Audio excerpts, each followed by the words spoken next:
Oke, Assalamualaikum warahmatullahi wabarakatuh. Selamat malam sahabat Misteri Project. Pada malam hari ini kita sudah berada di Desa Sirampok, Kecamatan Kedung Banteng, Kabupaten Tegal.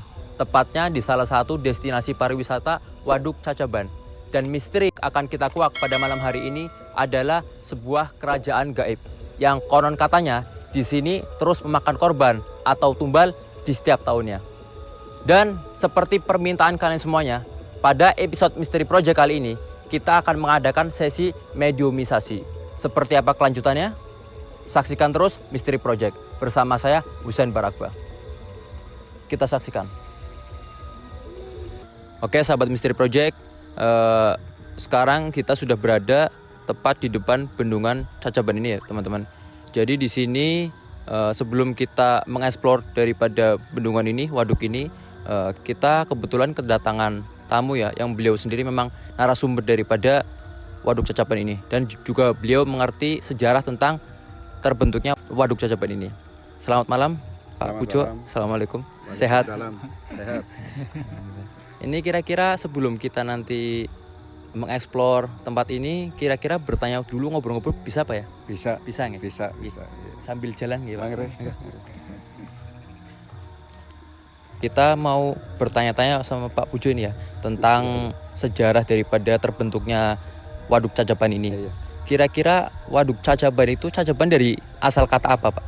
Cacaban itu asal kata dari Ancap-ancaban. Ancap-ancaban itu artinya orang yang punya kemarahan mendatangi si terdakwa. Oh. Contoh misalnya saya berbicara salah atau pelecehan terhadap orang lain. Orang lain mendengar, saya ini kemudian didatangi.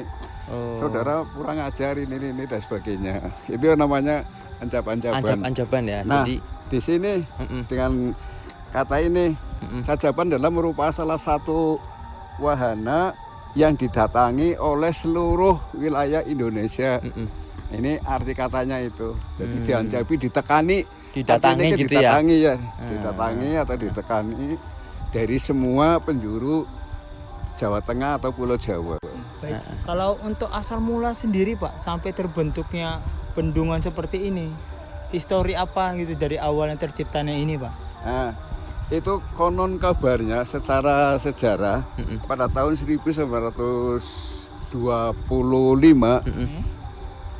penjajah Belanda akan membangun Cacaban. Tetapi setelah tahun 30 kemudian arsiteknya, wacananya sudah dibuat, tetapi tidak bisa dilaksanakan karena dalam keadaan negara tidak aman, sehingga ada kata tidak ada jongkot. Jongkot itu manusia langka wong, ana omong langka wong. Sing istilah itu makhluk halus lah. Cacaban ora usah dibendung, besok bendung dewek. Dari kata-kata siapa itu Pak? Itu makhluk halus. Makhluk halusnya ya. Yang didengar oleh orang kuno dulu. Nah, sing akhirnya yang dimaksud bendung deweknya beli alam sing bendung, tapi dibendung oleh pemerintahan Republik Indonesia. Baik, tadi Bapak kan ada bilang ada makhluk halus yang ngomong kalau nggak Cacaban ini jangan dibendung, nanti kebendung dewek gitu akan Pak ya? Dibendung sendiri. Ini berarti ada yang pernah ketemu makhluk itu, Iya. atau gimana gitu Pak? Iya, tadi orang zaman dulu kan orang masih jujur. Oh iya. Sehingga nggih. hubungan makhluk halus dengan orang-orang zaman dulu kan masih masih sangat kental. Sehingga bisa ada suara tanpa jongkot. Cacaban ora susah dibendung, besok bendung dewek. Sing dimaksud besok bendung dewek itu dibendung oleh pemerintahan Indonesia setelah merdeka tahun 1945, yaitu oleh Bung Karno. Seperti itu. Itu tahun 1950. 1950. Selesai tahun 1969. Oh, hampir mau 20 tahun. Iya. Hampir 20 tahun berarti Pak ya. 20 Iya. tahun ya. Terus gini Pak, saya sempat cari-cari tahu histori tentang Cacaban ini.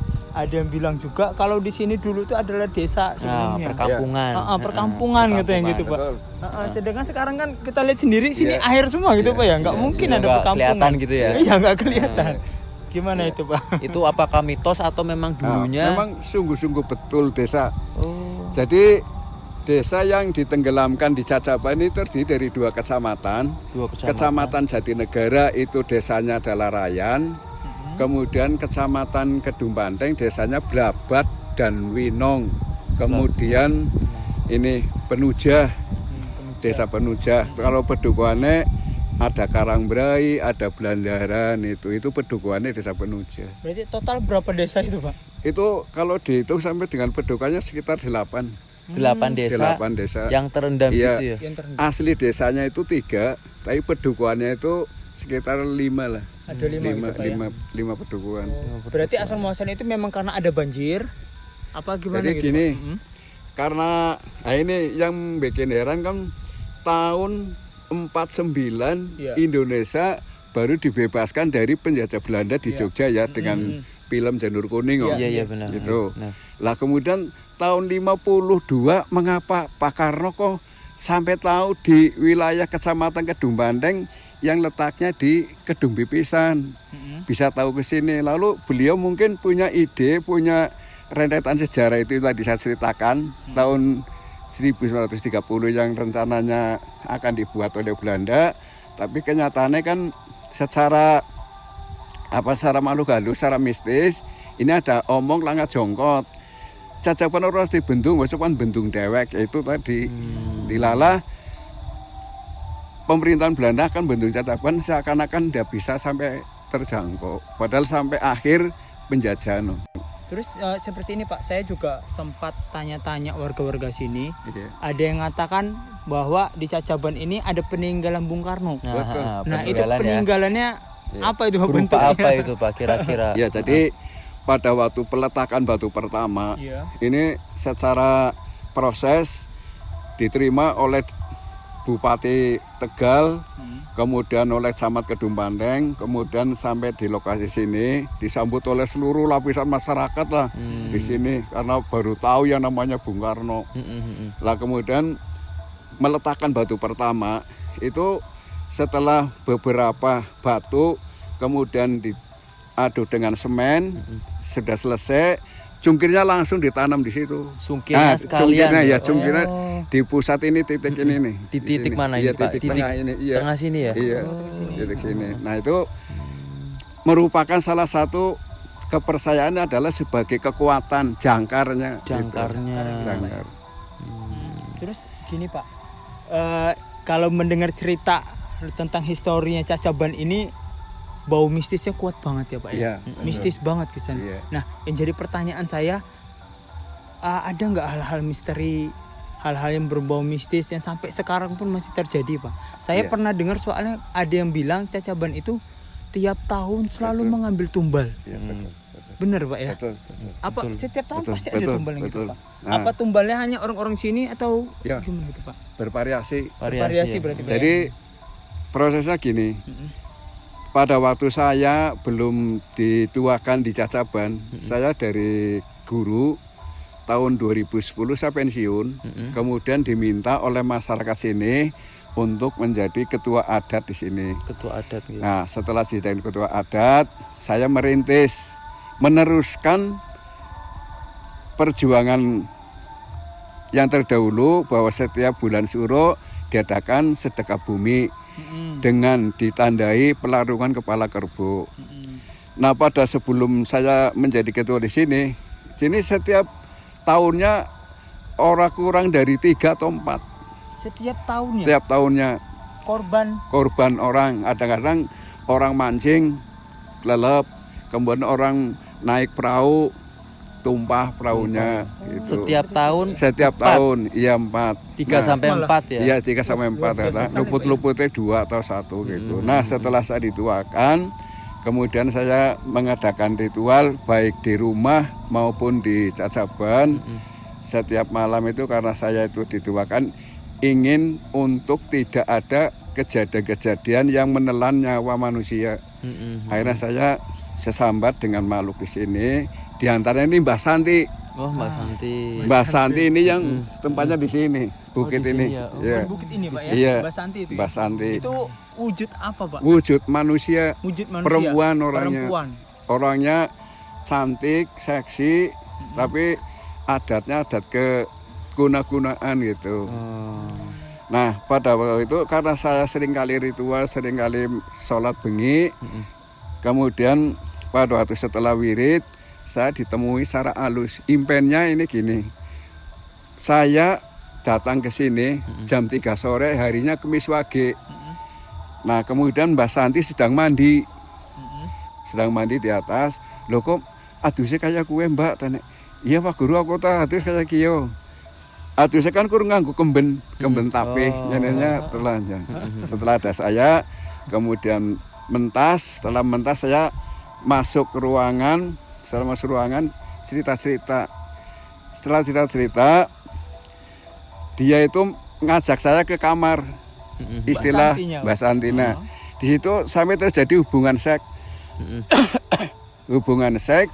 Kemudian tidak lama kemudian ada orang laki-laki datang akan mengambil cangkul dan cengkrong. Saya kan takut mencelat. Mbak Santi bilang, Pak Ujo itu bukan suami saya janda.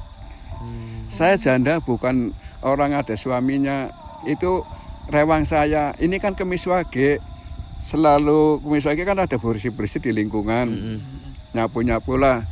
Saya ingat, oh iya ya zamannya gimana aku si cilik bokeh anggrek Kemis Wage kayak latar hisaponi soalnya Kemis Wage kayak bener. Berarti mitos-mitos ini kenyataannya dibangun berangkat dari makhluk halus. Berangkat dari makhluk halus ya Pak? Iya, dari nenek moyang kita yang sudah terdahulu. Ada juga saya dapat omongan Pak katanya di sini itu ada kerajaan silumannya, ada kerajaan-kerajaan seperti itu.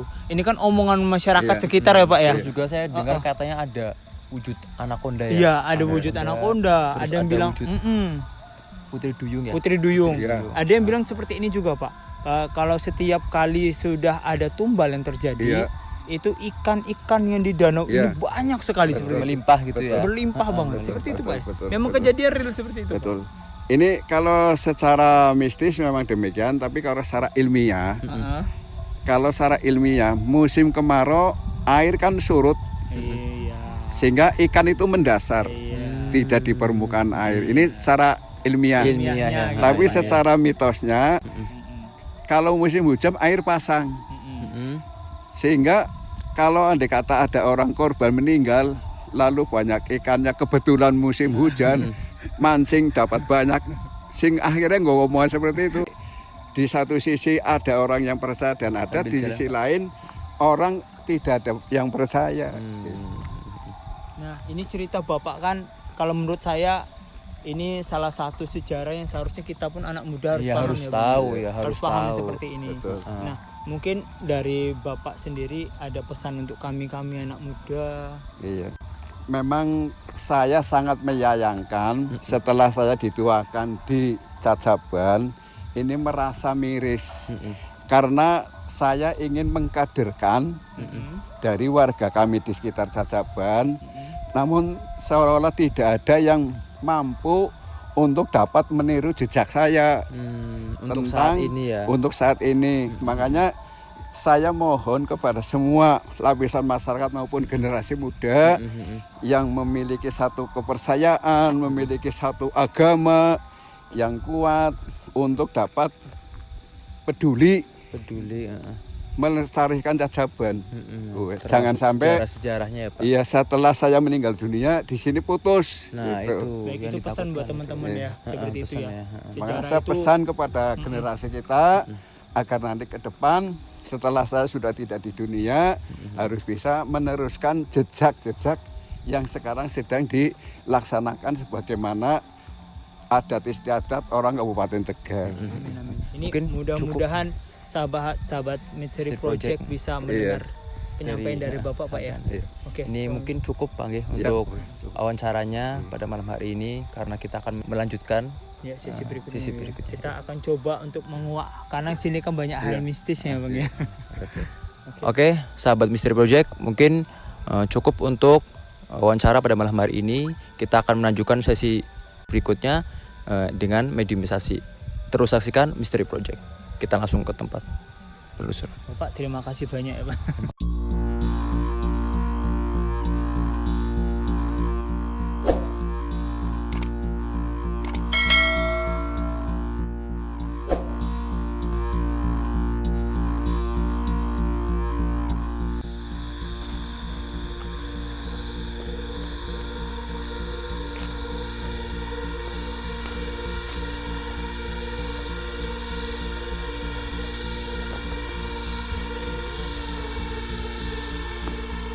Oke, sahabat Misteri Project, seperti yang saya katakan tadi ya, malam ini kita akan mengadakan sesi mediumisasi, dan yang akan membawa beliaunya langsung malam Mas Mas Hedi.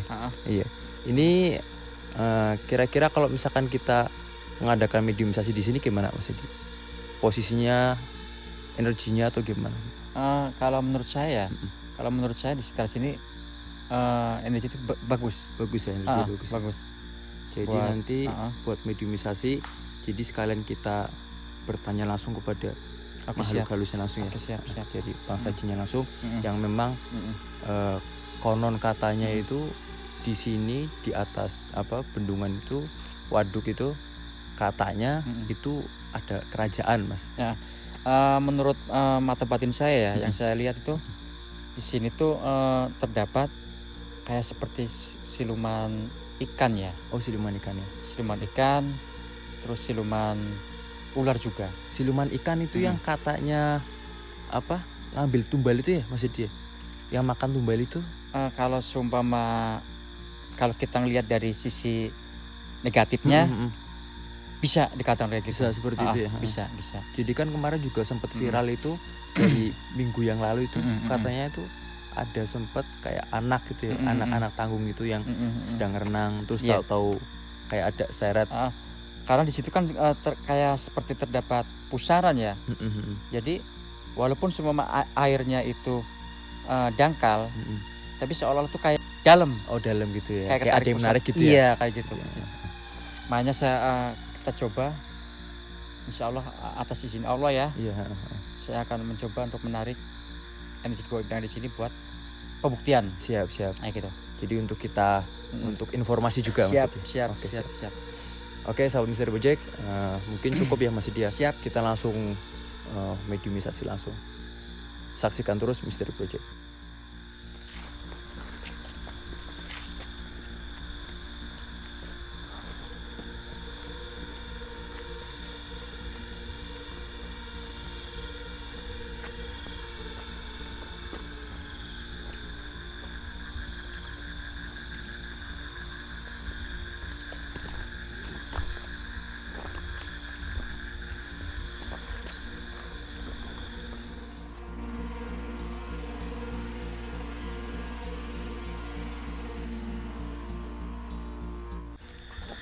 Siap.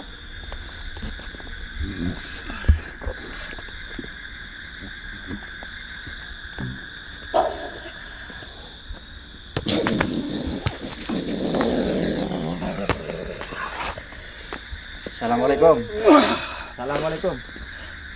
Assalamualaikum. Apakah Anda seorang muslim? Dan di sini kami memulai mediumisasi yang pertama. Apakah Anda seorang muslim? Assalamualaikum. Nama Anda siapa? Assalamualaikum. Bisa kita berbincang sebentar? Permisi, bisa kita berbincang sebentar? Bisa. Kalau boleh tahu ini dengan siapa ya? Assalamualaikum.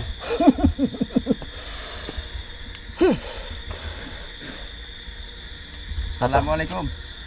Kenapa? Sebelah sana itu kenapa? Assalamualaikum.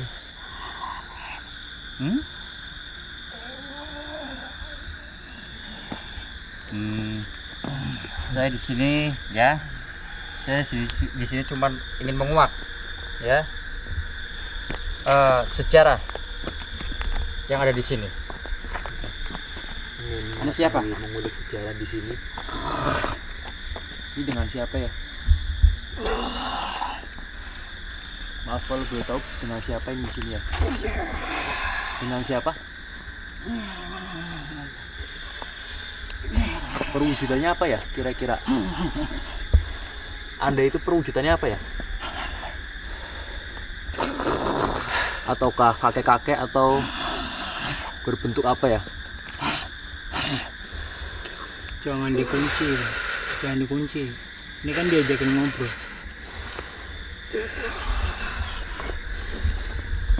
Assalamualaikum. Assalamualaikum.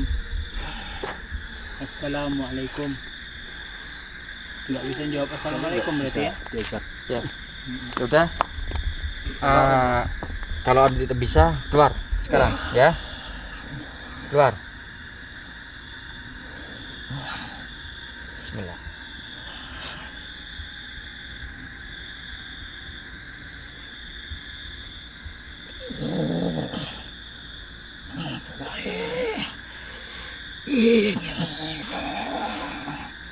Sudah ada keluar. Kalau memang nggak mau ngomong, bisa keluar dari tubuh ini.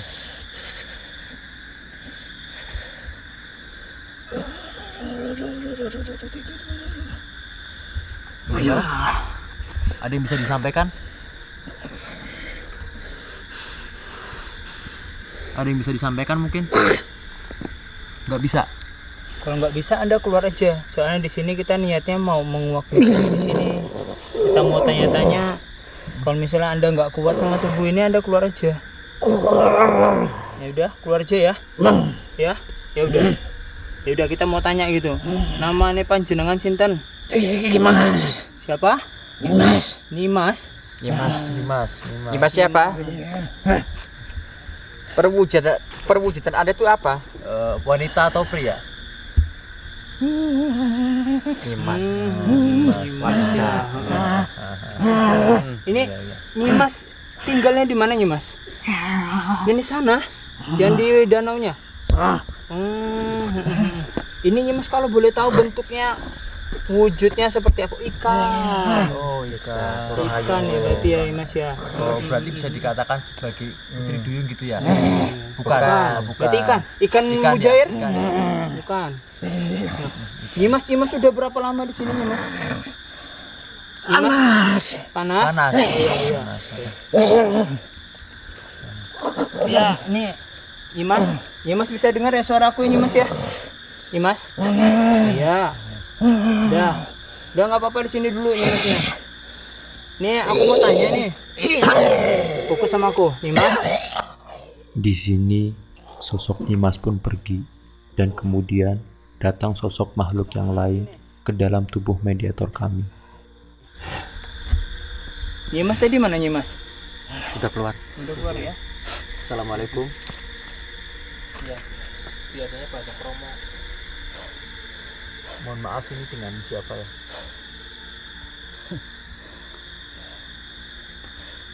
Panjenengan sinten?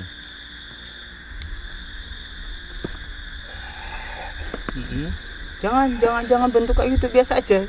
Di sini kita soalnya cuma mau berbincang. Nggih, ya. Assalamualaikum. Assalamualaikum. Jangan dilawan. Selawatan aja dalam batin.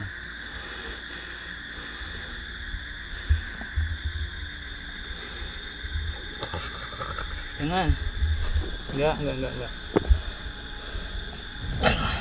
Enggak. Ngapunten nek, mau menguak misteri di Cacaban, nggih? Sejarah. Kita hanya mau menguak sejarah di Cacaban Untuk pembelajaran sebuah pembelajaran untuk Nah, kalau boleh tahu, mohon maafnya. Namanya siapa? Namanya siapa ya? Namanya siapa?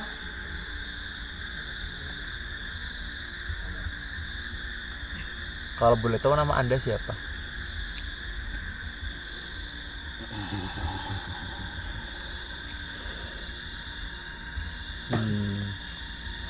Anda megang apa itu? Oh iya, jenggot yang panjang.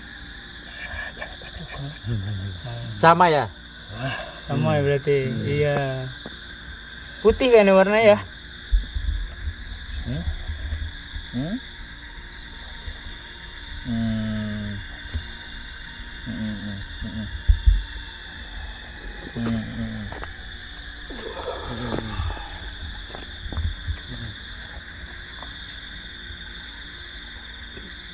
Yaudah. Tinggal nggak mau dia.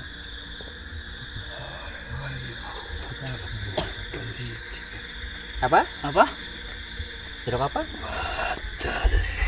Enggak, di sini nggak di sini ada. gini, kita enggak ada yang kayak gitu, enggak. Di sini kita cuman mau kalau misalnya panjenengan memang nggak bisa kita ajak bicara seperti itu, tolong dipanggilin aja yang lain yang bisa bicara aja. Ya, kita nggak seperti itu. Kita di dalam agama Islam nggak boleh yang kayak gitu. Kita nggak kenal yang namanya sesajen-sesajen gitu itu. Kita nggak terima sesajen seperti itu. Jangan, nggak boleh kayak gitu. Nggak boleh. Saya di sini itu cuma ingin menguak sejarah. Saya di sini nggak bermaksud untuk bertengkar. Enggak.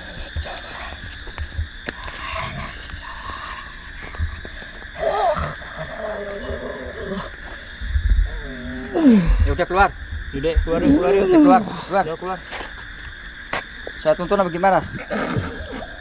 Ya. A'udzubillahi minasyaitonirrajim. Bismillahirrahmanirrahim. Alhamdulillahirabbil alamin. Maliki yaumiddin. Iyyaka na'budu wa iyyaka nasta'in. Ihdinas siratal mustaqim. Siratal ladzina an'amta 'alaihim ghairil maghdubi 'alaihim. Allahu akbar. Allahu akbar. Yes.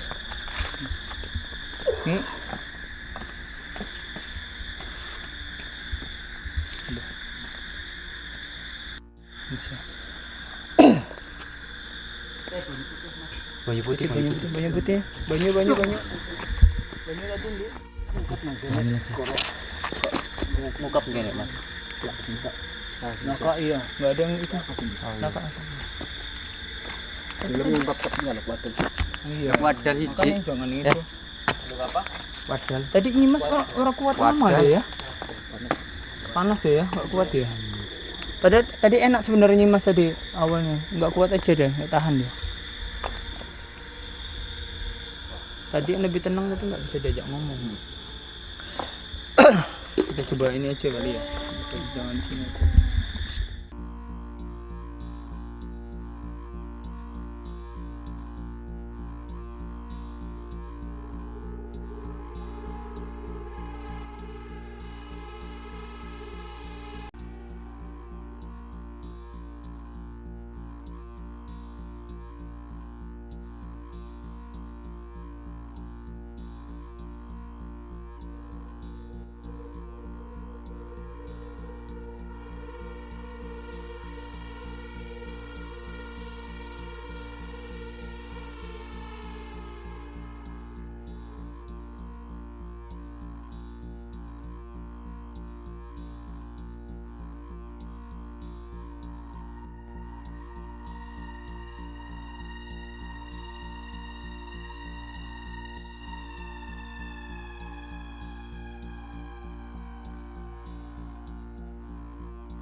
Oke, sahabat Misteri Project, mungkin cukup sekian untuk penelusuran pada malam hari ini ya di Waduk Cacaban, Kota Tegal. Dan tadi ketika kita mediumisasi, mengadakan mediumisasi itu kita sudah mendapatkan 3 sosok ya. Jadi 3 sosok siluman yang diantara lain ketika kita ingin mengungkapkan sejarah, bercerita tentang sejarah, dan dari ketiga dari mereka itu menolaknya.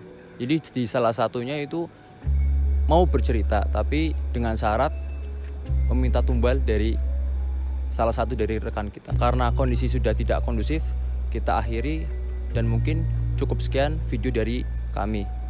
Jangan lupa untuk kalian like, share, dan subscribe ke channel Misteri Project. Mungkin cukup sekian dari kita semuanya. Saya akhiri. Wassalamualaikum warahmatullahi wabarakatuh. Salam Misteri Project.